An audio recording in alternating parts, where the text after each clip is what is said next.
ದೇವೇಗೌಡರ ಆಶೀರ್ವಾದದಿಂದ ಕೊರಟಗೆರೆ ಕ್ಷೇತ್ರಕ್ಕೆ 3 ಬಾರಿ ಹ್ಯಾಟ್ರಿಕ್ MLA ಆಗಿ ಅರಣ್ಯ, ಅಬಕಾರಿ, ರೇಷ್ಮೆ, ಪರಿಸರ ಮತ್ತು ಹಲವಾರು ಖಾತೆಗಳ ಸಚಿವರಾದರು. ಸನ್ಮಾನ್ಯ ದೇವೇಗೌಡರ ಆಶೀರ್ವಾದದಿಂದ ನಮ್ಮ ತಂದೆ ಚಿರಗಪ್ಪನವರು. ಮುಂದಿನ ವರ್ಷ ಫಾರ್ಮಸಿ ಮತ್ತು ನರ್ಸಿಂಗ್ 2 ಕೋರ್ಸನ್ನು ತರುವ ಮೂಲಕ ಇನ್ನೂ ಹೆಚ್ಚಿನ ರೀತಿಯಲ್ಲಿ ನಾವು ಈ ಸಂಸ್ಥೆಯನ್ನು ಅಭಿವೃದ್ಧಿಪಡಿಸ್ತೇವೆ. ನಾವು ಗ್ರಾಮೀಣ ಪ್ರದೇಶದ ವಿದ್ಯಾರ್ಥಿಗಳಿಗೆ ಏನು ಹೇಳಕ್ಕೆ ಇಷ್ಟಪಡ್ತೀವಿ ಸರ್? ಗ್ರಾಮೀಣಾಭಿವೃದ್ಧಿ ಪ್ರದೇಶಕ್ಕೆ ಒಳ್ಳೆಯ ಶಿಕ್ಷಣ ಕೊಡಬೇಕು. ಹಳ್ಳಿಗಾಡಿನ ಮಕ್ಕಳಿಗೆ, ರೈತರ ಮಕ್ಕಳಿಗೆ, ಎಲ್ಲ ಜಾತಿ ಮಕ್ಕಳಿಗೆ ಶಿಕ್ಷಣ ಕೊಡುವ ಗುರಿನೇ ನಮ್ಮ ಸಂಸ್ಥೆ ವಿದ್ಯಾಸಂಸ್ಥೆ.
ನಗುವಾಗಿ ನಗುತ್ತಾ ನಗುತ್ತಾ ಬಾಳು ನೀನು ವರ್ಷ ಹೀಗೆ ಇರಲಿ ಹಂಸ ಹಂಸ ಬಾಳಿನ ದೇವ ನಿನ್ನದು ದೇವರ ರೂಪ ನಗುತ್ತಾ ನಗುತ್ತಾ ಬಾಳು ನೀನು ವರ್ಷ शुभ दिन की सकुला शुभ दिन की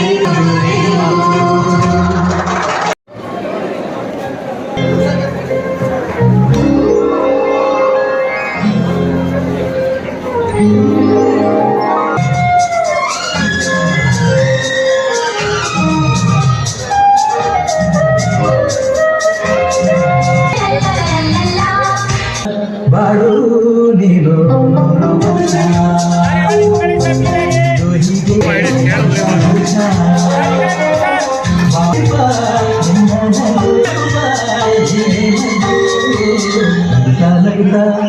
ದೋಷವೇ ಉಡುಗೊರೆಯೋ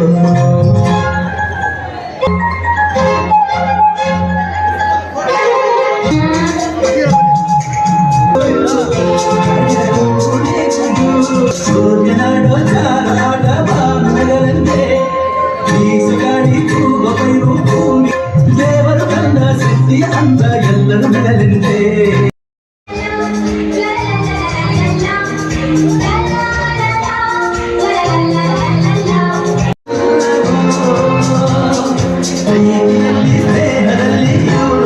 ಅದ ನಿಮ್ಮ ಕರ್ಮ ನಡೆಸಬೇಕು ಇದೇನೆಂದರೆ ಅದು ನಿಮ್ಮ ಕರ್ಮ ಬೇಕಿಲ್ಲ ಹಾಗೆಗಳು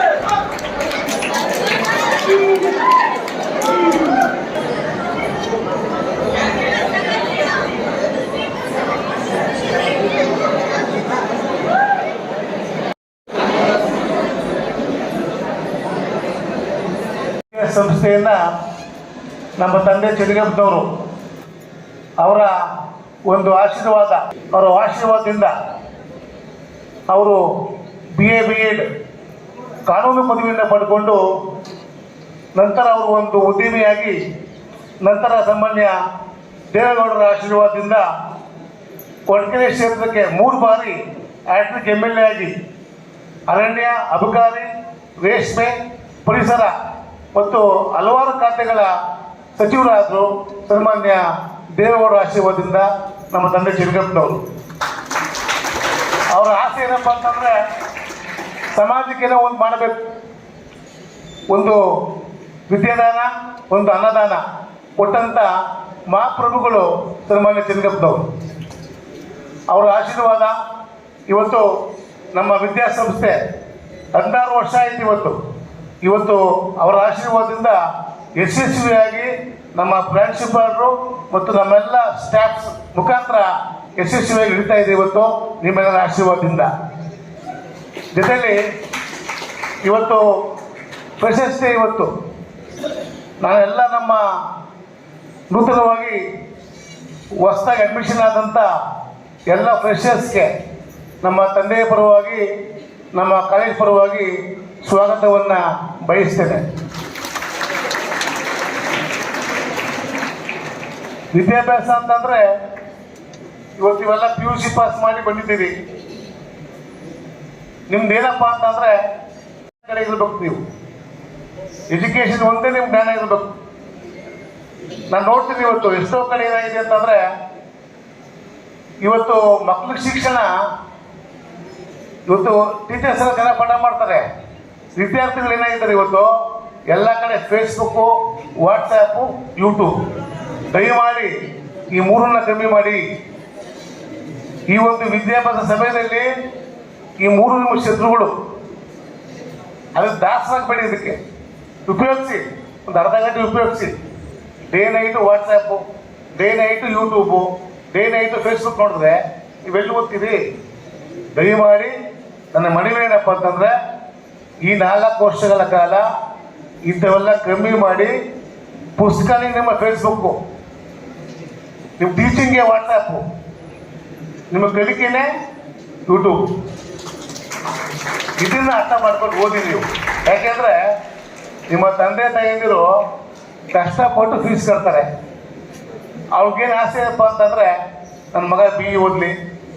ಒಬ್ಬ ಶ್ರೀಮಂತ ಮಗನಿಗೆ ಆಸೆ ಇರ್ತದೆ, ನನ್ನ ಮಗ ಚೆನ್ನಾಗಿ ಓದಲಿ, ನನ್ನ ಆಸ್ತಿ ಕಾಪಾಡಲಿ ಅಂತ. ಒಬ್ಬ ರೈತನ ಮಗನಿಗೆ ಆಸೆ ಇರ್ತದೆ, ನನ್ನ ಮಗ ನಂತರ ರೈತ ಆಗೋದು ಬೇಡ, ಒಂದು ಒಳ್ಳೆ IAS ಆಫೀಸರ್ ಆಗಲಿ, ಏನೋ ಒಂದು ಆಗಲಿ ಅಂತ ಆಸೆ ಇರ್ತದೆ. ಒಬ್ಬ ಸರ್ಕಾರಿ ನೌಕರಿಗೆ ಇರ್ತದೆ, ಆಸೆ ಇರ್ತದೆ, ನನ್ನ ಮಗ ನಂತರ ನೌಕರಿ ಆಗೋದು ಬೇಡ, ಒಂದು ಒಳ್ಳೆ ಒಂದು ಸ್ಥಾನ ಸಿಗಲಿ ಅಂತ ಆಸೆ ಇರ್ತದೆ. ಅದನ್ನು ಈಡೇರಿಸ್ತಕ್ಕಂಥ ಜವಾಬ್ದಾರಿ ನಿಮ್ಗಳ ಮೇಲಿದೆ. ಅದಕ್ಕೆ ಏನು ಮಾಡ್ಬೇಕು ನೀವು? ಮೊದಲು ನಿಮ್ಮ ವಿದ್ಯಾಭ್ಯಾಸವನ್ನು ಕಲ್ತ್ಕೊಳ್ಳಿ. ಸರಸ್ವತಿ ಬಂತು ಅಂದರೆ ಲಕ್ಷ್ಮೀ ತಾನಾಗಿ ನಿಮ್ಮ ಮನೆಗೆ ಬರ್ತಾರೆ ಅಂತೇಳಿ ಈ ಒಂದು ಎಜುಕೇಷನ್ ಜರ್ನಿ ಯಶಸ್ವಿ ಆಗಲಿ. ನಮ್ಮೆಲ್ಲ ಪ್ರಿನ್ಸಿಪಾಲರು, ನಮ್ಮ ಸ್ಟಾಫ್ಸು ನಿಮಗೆ ಉತ್ತಮ ಶಿಕ್ಷಣ ಕೊಡುವ ಮೂಲಕ ನಿಮಗೆ ಒಂದು ರೀತಿ ಒಳ್ಳೆಯ ಭವಿಷ್ಯವನ್ನು ರೂಪಿಸ್ತಾರೆ. ರೈತರಿಗೆ ಕನ್ನಡ ಕಲಿಸುವಂಥದ್ದಾಗಬೇಕು. ಕನ್ನಡ ಎಲ್ಲೆಲ್ಲೂ ನಮ್ಮ ನುಡಿ ಅಂತ ಹೇಳುವಂಥದ್ದು ಆಗಬೇಕು ಒಂದು. ಆಮೇಲೆ ತಮಗೆ ಕರ್ನಾಟಕದ ಚರಿತ್ರೆಯನ್ನು ಕಲಿಬೇಕು ನಾವು. ಫಸ್ಟ್ ಏನೇ ಇರಲಿ, ಏನು ತಿಳ್ಕೋಬೇಕು ಅಂತಂದ್ರೆ, ಕರ್ನಾಟಕದ ಪ್ರತಿಯೊಬ್ಬರು, ಕರ್ನಾಟಕದಲ್ಲಿ ಇರ್ತಕ್ಕಂಥ ಪ್ರತಿಯೊಬ್ಬರು ನಮ್ಮ ನಾಡಿನ ಸೊಬಗನ್ನ ಮತ್ತು ಚರಿತ್ರೆಯನ್ನು ತಿಳ್ಕೊಳ್ಳುವಂಥದ್ದು ಆಗಬೇಕು ಸ್ನೇಹಿತರೆ. ಈಗ ಇಡೀ ದೇಶದಲ್ಲಿ ಮೊಟ್ಟ ಮೊದಲನಾಗಿ ವಿದ್ಯುತ್ ಶಕ್ತಿ ಬಂದಿರತಕ್ಕಂಥ ಯಾವುದಾದ್ರೂ ರಾಜ್ಯ ಇದೆ ಅಂತಂದ್ರೆ ಅದು ಕರ್ನಾಟಕ, ಅದರಲ್ಲೂ ಕೋಲಾರ ಜಿಲ್ಲೆಗೆ. ಅದು ಎಷ್ಟು ಜನಕ್ಕೆ ಗೊತ್ತಿದೆಯೋ ನಂಗೆ ಗೊತ್ತಿಲ್ಲ. ಒಂದು. ಎರಡನೇದು, ಅತಿ ಹೆಚ್ಚಿನ ಇವತ್ತಿನ ದಿವಸ ನಾವು ನೆನೆಸ್ಕೊಳ್ಳೋದಾದ್ರೆ ಅತಿ ಹೆಚ್ಚಿನ ಇಂಜಿನಿಯರ್ಸ್ ಅನ್ನ ಪ್ರೊಡ್ಯೂಸ್ ಮಾಡುವಂತ ದೇಶ ಯಾವುದಾದ್ರು ಇದೆ ಅಂತಂದ್ರೆ ಅದು ಭಾರತ ಆಗಬಹುದು. ಆ ಭಾರತದಲ್ಲಿ ಕರ್ನಾಟಕದಿಂದ ಅತಿ ಹೆಚ್ಚಿನ ಇಂಜಿನಿಯರ್ ಸ್ಟೂಡೆಂಟ್ಸು, ಗ್ರಾಜ್ಯುಯೇಟ್ಸು ದೇಶ ವಿದೇಶಗಳಲ್ಲಿ ಇರ್ತಕ್ಕಂಥದ್ದು ಯಾವುದಾದ್ರೂ ರಾಜ್ಯ ಇದೆ ಅಂದ್ರೆ ಅದು ಕರ್ನಾಟಕ ಮಾತ್ರ. ಇನ್ನೊಂದು ಹೇಳಬೇಕಾಗತ್ತೆ, ಅದೇ ರೀತಿ ಬರೀ ತಾಂತ್ರಿಕತೆ ಅಲ್ಲ, ಇನ್ನು ಮೆಡಿಕಲ್ ಅಲ್ಲಿ ತಗೊಳ್ಳಿ. ಇವತ್ತಿನ ದಿನ ಅತಿ ಹೆಚ್ಚು ಡಾಕ್ಟರ್ಸ್ ಅನ್ನ ದೇಶಕ್ಕೆ ಕೊಡುಗೆಯಾಗಿ ಕೊಡ್ತಾ ಇರ್ತಕ್ಕಂಥದ್ದು ಯಾವುದಾದ್ರೂ ರಾಜ್ಯ ಇದೆ ಅಂದ್ರೆ ಅದು ಮತ್ತೆ ಕರ್ನಾಟಕ. ಅದೇ ರೀತಿ ಅತಿ ಹೆಚ್ಚು ಚಿನ್ನ ಬಳಸುವಂಥದ್ದು ಅಂದ್ರೆ ಹೆಣ್ಮಕ್ಳು ಬಳಸುವಂತ ಚಿನ್ನ ಯಾವುದಾದ್ರೂ ರಾಜ್ಯ ಇದೆ ಅಂತಂದ್ರೆ ಅದು ಕರ್ನಾಟಕನೇ. ಅತಿ ಹೆಚ್ಚು ಚಿನ್ನ ಆಗ್ತಾ ಇರ್ತಕ್ಕಂಥದ್ದು. ಈ ರೀತಿ ಹಲವಾರು ಸಾಧನೆಗಳು ಮಾಡಿರ್ತಕ್ಕಂಥ ರಾಜ್ಯ, ಏಕೈಕ ರಾಜ್ಯ ಅಂತಂದ್ರೆ ಅದು ಕರ್ನಾಟಕ. ಅದಕ್ಕೆ ನಾವು ಕರ್ನಾಟಕದಲ್ಲಿರ್ತಕ್ಕಂಥವ್ರು ಹೆಮ್ಮೆಯಿಂದ ಹೇಳಬೇಕು, ನಾನು ಕರ್ನಾಟಕದಿಂದ.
Sit down.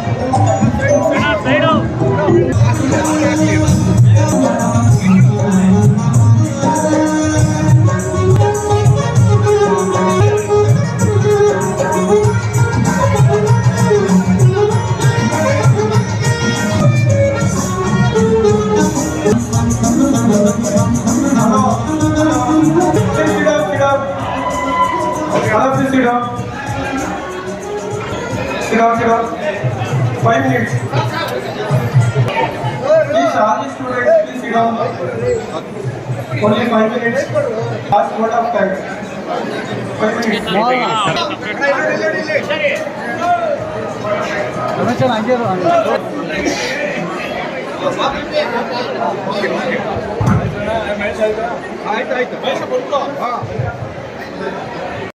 ಮುಂದಿನ ವರ್ಷ ಫಾರ್ಮಸಿ ಮತ್ತು ನರ್ಸಿಂಗ್ ಎರಡು ಕೋರ್ಸನ್ನು ತರುವ ಮೂಲಕ ಇನ್ನೂ ಹೆಚ್ಚಿನ ರೀತಿಯಲ್ಲಿ ನಾವು ಈ ಸಂಸ್ಥೆಯನ್ನು ಅಭಿವೃದ್ಧಿಪಡಿಸ್ತೇವೆ ನಾವು.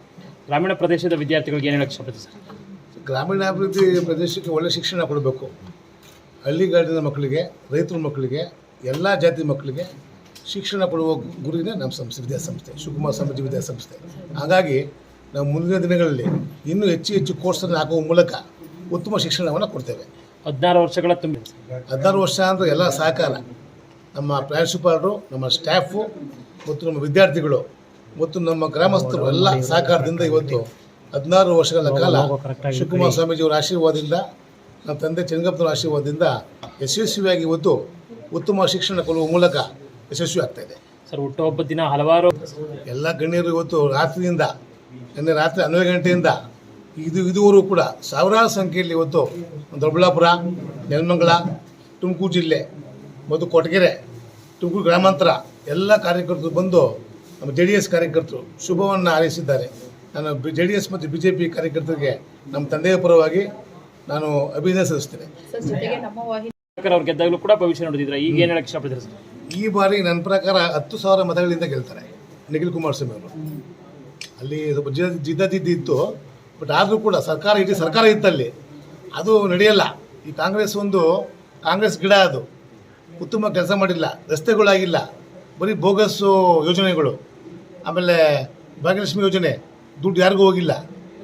ಆಮೇಲೆ ಹಗರಣ ಜಾಸ್ತಿ, ಇವತ್ತು 3 ಹಗರಣ ಇದೆ. ಆಮೇಲೆ ಅದು ವಾಲ್ಮೀಕಿ ಅವ್ರದ್ದು ಹಗರಣ ಇದೆ. ಇವತ್ತು ಬರೀ ಸರ್ಕಾರ ಬರೀ ಹಗರಣಗಳ ಅಭಿವೃದ್ಧಿ ಬಿಟ್ಟರೆ ಇನ್ನು ಜನ ಅಭಿವೃದ್ಧಿ ಯಾವುದೂ ಇಲ್ಲ. ಹಂಗಾಗಿ ಈ ಸರ್ಕಾರ 2029ಕ್ಕೆ ಮತ್ತೊಮ್ಮೆ ವಿಧಾನಸಭಾ ಚುನಾವಣೆಯಲ್ಲಿ 10 ಸೀಟು ಬರಲ್ಲ. ಮುಂದೆ 2029ಕ್ಕೆ JDS ಮತ್ತು BJP ಸೇರ್ಕೊಂಡು ಮತ್ತೊಮ್ಮೆ ನಮ್ಮ ಕುಮಾರಣ್ಣ ಮುಖ್ಯಮಂತ್ರಿ ಆಗ್ತಾರೆ. 23ಕ್ಕೆ ಚನ್ನಪಟ್ಟಣ ಫಲಿತಾಂಶದಲ್ಲಿ ನಮ್ಮ ನಿಖಿಲ್ ಕುಮಾರಸ್ವಾಮಿ ಅವರು 10,000 ಮತಗಳ ಮೂಲಕ ಗೆಲ್ಲುವ ಮೂಲಕ ಇತಿಹಾಸ ಸೃಷ್ಟಿ ಮಾಡ್ತಾರೆ. ಸರ್, ನೀವು ಮುಂದಿನ ಗುರುತಿಸಿದಾರ ಸರ್? ಮುಂದಿನ ನನಗೆ ಕುಮಾರಣ್ಣ ಅವರು ಮಧುಗಿರಿ ಕ್ಷೇತ್ರಕ್ಕೆ ನಿಂತ್ಕೊಳ್ಳೋಂಥ ಅವರು ಒತ್ತಡ ಹಾಕಿದ್ದಾರೆ ಅವರು. ಹಂಗಾಗಿ ನಾನು ಇನ್ನೂ ಜನರು ಕಾರ್ಯಕರ್ತರನ್ನ ಒಗ್ಗೂಡಿಸಿ ಸಭೆ ಮಾಡಿ 2029 ತೀರ್ಮಾನ ಮಾಡ್ತೀನಿ. ನಾನು ಅಂದರೆ ಮಧುಗಿರಿಗೆ ಬರೀ ಕಾಣಿಸ್ತೀರಾ ಸರ್? ಹಾಗಾದ್ರೆ ಈ ಸಲ ಮಧುಗಿರಿಯಲ್ಲಿ ಒಂದು ಆಸೆ ಇದೆ, ಜನರು ತುಂಬ ಆಸೆ ಇದೆ ನಮಗಿಂತ. ಯಾಕೆಂದರೆ ನಮ್ಮ ಗರುಶಂಕರ್ ಅವರು, ನಮ್ಮ ತಂದೆ ಚೆನ್ನಗಪ್ಪನವರು ಆ ಭಾಗದ ಉತ್ತಮ ಸೇವೆ ಮಾಡಿದ್ದಾರೆ. ಇವತ್ತು ಕೂಡ ಅವರ ಸೇವೆ ಸ್ಮರಣೀಯ ಇವತ್ತು. ಹಂಗಾಗಿ ಕೊಟಗೆರೆ, ಮಧುಗಿರಿ, ತುಮಕೂರು ಗ್ರಾಮಾಂತರ ಈ 3 ಕ್ಷೇತ್ರಗಳು ನಮಗೆ ಏನಪ್ಪ ಅಂತಂದರೆ ನಮ್ಮ ತಾಯಿ ಕ್ಷೇತ್ರಗಳು ಅವು. ಹಂಗಾಗಿ ನಾವು ಕ್ಷೇತ್ರ ಜನ ನಮ್ಮ ದೇವ್ರ ಸಮ ಅವರು. ಹಂಗಾಗಿ ಅವರು ನಮಗೆ ಉತ್ತಮ ಅಧಿಕಾರ ಕೊಡ್ತಾರೆ. ನಮಗೂ ಒಂದು ಆಸೆ ಇದೆ, ಒಂದು ಸೇವೆ ಮಾಡಬೇಕು ಅಂತ. 2029ಕ್ಕೆ JDS ಅಭ್ಯರ್ಥಿಯಾಗಿ, JDS ಮತ್ತು BJP ಮೈತ್ರಿ ಅಭ್ಯರ್ಥಿಯಾಗಿ ಮಧುಗಿರಿ ಕ್ಷೇತ್ರದಲ್ಲಿ ನಾನು ಸ್ಪರ್ಧೆ ಮಾಡ್ತೀನಿ. ನಾನು ಸರ್ ಎಲ್ಲ ಒಂದು ಅವ್ರನ್ನ ಮುಂದೆ ಉಳಿಯಲ್ಲ, ಅದು ದುರಾಂಕಾರ ಮಾತಾಡಬಾರ್ದು, ಆಯ್ತಲ್ಲ. ಜಮೀರ್ ಅಹಮದ್ ಅವರು ಒಳ್ಳೆಯ ವ್ಯಕ್ತಿ ಇಲ್ಲ ಅನ್ನಲ್ಲ, ಬಟ್ ಆ ರೀತಿ ಹೇಳಿಕೆ ಕೊಡೋದು ತಪ್ಪು. ಅವ್ರು ಸ್ವಲ್ಪ ಬುದ್ಧಿ ಕಲ್ತ್ಕೊಬೇಕು ಅವರು. ಹಂಗಾಗಿ ಕುಮಾರಣ್ಣನಿಂದ ಇವತ್ತು ಅವ್ರು ಬೆಳ್ಕೊಂಡಿದ್ದೇವರು. ಹಿಂದೂ ಮುಸ್ಲಿಂ ಒಂದೇ. ಇವತ್ತು ಯಾರೋ ಈ ಅಪ್ಪ ಒಬ್ಬ ಹೇಳಿಕೆ ಕೊಟ್ಟ ಅಂತ ಇವತ್ತು ಎಂಟೈರ್ ಮುಸ್ಲಿಂ ಜನಾಂಗ ಇವತ್ತು ನಮ್ಮ JDS ಪಕ್ಷ ಪರವಾಗಿದೆ, ಜಮೀರ್ ಪರವಾಗಿಲ್ಲ ಇವತ್ತು. ಹಂಗಾಗಿ ಅಂಥ ಮಾತನ್ನು ಅವ್ರು ವಾಪಸ್ ತಗೊಬೇಕು. ಜನ ಮುಂದೆ ತಕ್ಕ ಪಾಠ ಕಲಿಸ್ತಾರೆ ಜಮೀರ್ ಅಹಮದ್ ಅವರಿಗೆ.